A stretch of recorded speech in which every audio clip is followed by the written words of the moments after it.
今天我们要去吃4块9的炸鸡椰浆饭，记住啊，是有炸鸡的。哇，这有很多值得一讲啊！现在我们在哪里，知道吗？班达因达。对，我们在班达因达，看看这个社区啊，好像是马来人居住比较多。前方呢，就有一个马来人的档口啊，这里有一些车店啊，主要是修车、洗衣服什么店比较多啊。感觉这里的租金啊，应该也不会很贵。这个店呢叫 Kesum K-E-S-U-M 啊，它就是拉萨叶，是一种这里当地的香料嘛。它的风格是青色的，非常简洁，卖的东西呢也不多啊，价格不贵。它是一个政治人物开的，是前经济部长拉菲兹开的啊，我们也都知道哈，所谓安华的学徒嘛，之前辞职了。来，说话间就到了。我先到外面看一下门面啊，我们给大家来看一下。Thank you, thank you。你看，就是这样的，左上角 Restaurant， 下面写着 Kenyang Sedap Murah， 满足美味便宜，这是它的3个口号，很干净啊，因为是一家新的店，你看里面是坐满了人，玻璃的墙啊，每天从早上7 pagi 到晚上10点，进去吧。看了一下整个店的风格，像快餐店啊，你看这个墙上还有一些关于马来西亚的还有一些关于主要是关于马来西亚的各种黑白照片，应该还是拍得非常不错的。你觉得像快餐店对吗？我觉得有点像员工的 canteen。是因为你看它前面写的Basan 就是付钱，还有 Ambil 取东西，然后像快餐店的这种设置嘛，di sini 就是在这里。桌椅还是要比一般的快餐店要考究一点的，要坐得舒服一点。等一下我们来拍给大家看一下，你看就这样的椅子然后这个桌子也是蛮厚实的，还是挺不错的我看了一下，大概有40-50个人已经坐在这里这里的位置是非常多的。1、2、3、4、5、6、7、8、9、10，大概有20张桌子，capacity 是80个人，但是排队就有30个人，非常安静有很多人，基本上是马来同胞为主我大概能够看到里边里边也是非常干净的，就是也是非常安静，员工并不多，不像有些地方它的效率不高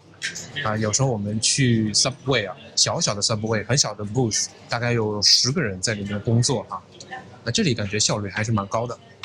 就我可能还是期待太高吧，就是心里面总是把它和一间餐厅去对比。那一开始走进来的这个玻璃窗上面非常的肮脏一下子就心凉了半截。进来感觉虽然是有冷气，但是冷气也不是很足，心又凉了半截。接着就是排队，发现说也没有什么店员引导，然后还要自己在排队的同时去兼顾找座位，座位上面上一个客人吃完的东西也没有人来收，顾客还要自己拿出这个纸巾去擦拭干净，这个又让我对这个店打了很大的一个问号。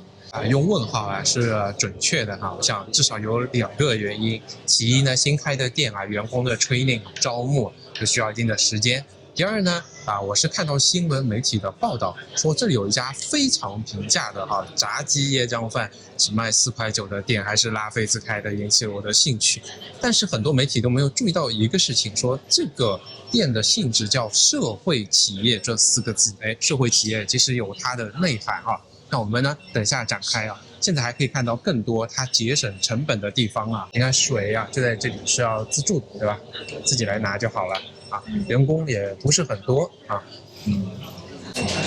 这边是价格，大家看一下，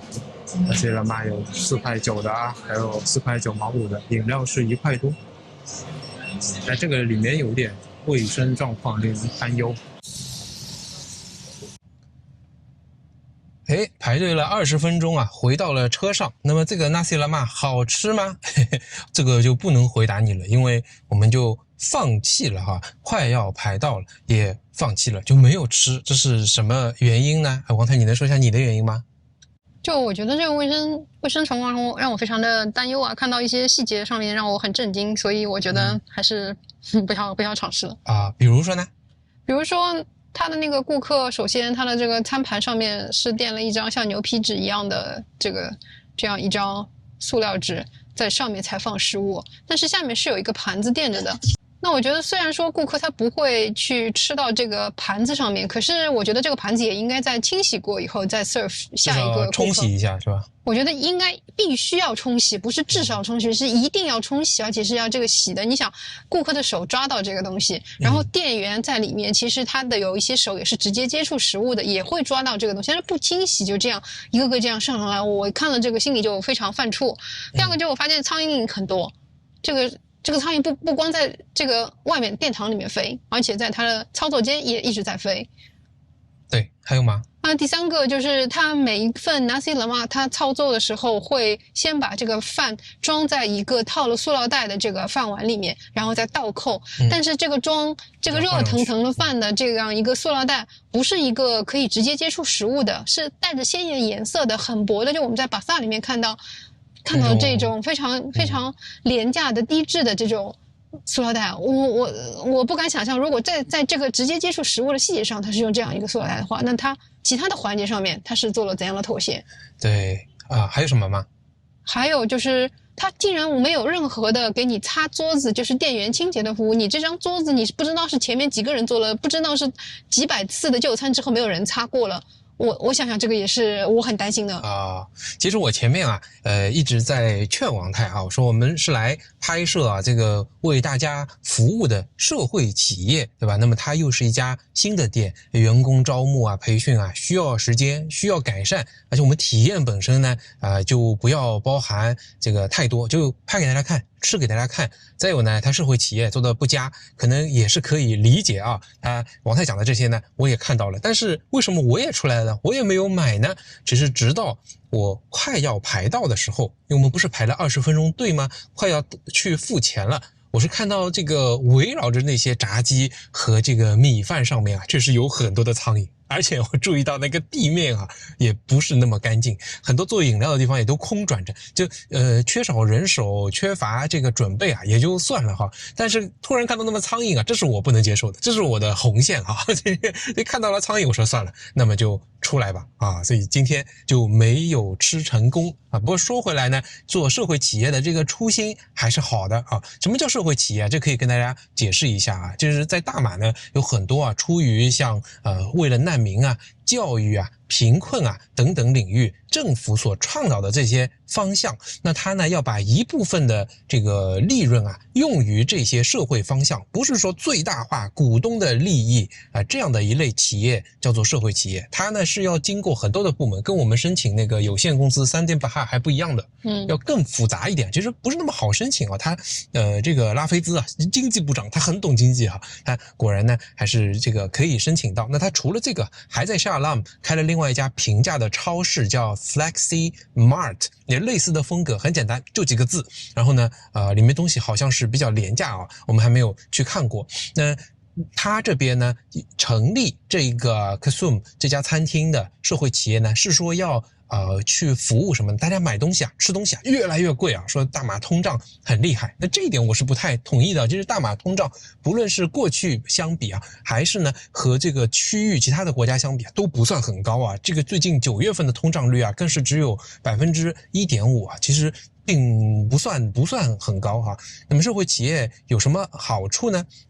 作为社会企业你前3个年度的审核它的所得税都是减免的。而在大马大公司的所得税呢是 24%， 如果你注册资本250万以下或者你的经营额在5000万马币以下的话呢，中小微企业呢有 15%、17%一直到 24% 的不同档位所以它的所得税呢是可以免掉的。还有80%几的这样的社会企业呢都会拿 10% 的利润服务于这个社会它和 NGO 还不一样， NGO 呢是接受捐赠和捐助这些慈善的钱款再去做好事，它呢是通过做生意然后呢来把部分的钱用于社会和政府倡导的一些方向像最新的2030的框架呢倒是要求社会企业至少要 50% 的收入能够用出去这个大马呢还没有完全的为社会企业立法，不过我想拉菲兹来建这个餐厅是一个尝试不过经过我们的观看，还是希望他在食品卫生上先要做好，首先做一个这个合格的餐饮企业，才能讲一个合格的社会企业嘛，因为为社会服务也要提供合格的产品，这是一个比较真实的一个反馈吧。当然也是没想到本来是想来享受一下说不定又廉价又好吃这个就像上面写的 Sedap Murah但是呢没有吃成功，这是比较遗憾的一天的是吧？你还有些什么评价吗？就我宁愿把这个吃饭的钱就直接捐给受助机构而不是我花这个钱去享受一个让我自己身体吃了不舒服，然后整个就餐又是非常这个时间是非常排的这个等的，然后这个环境又是那么糟糕的地方，我何必这样呢？现在呢，我们大概10点多到如果完全排到呢，大概要30分钟。可是呢，这没有结束，因为我们看到很多人是拿着那个叫号的那个设备再来的，也就是说你付完钱坐下来之后还要等一等，那说不定呢你再要50分钟到1个小时才能够吃到。吃东西就是为了让自己舒服你如果心里感觉不舒服，那就不要吃了，你情愿加一些钱到你喜欢的地方吃。然后王太讲了，如果你想要为社会捐助的话，做一些自己的这个慈善事业的话呢，也这个再另外想办法，那也是一个途径，对吧？OK 好的，反正我们也持续关注社会企业，持续关注这个店，持续关注好吃的 Nasi Lemak 也跟大家推荐吧，好吧，就这样吧。拜拜。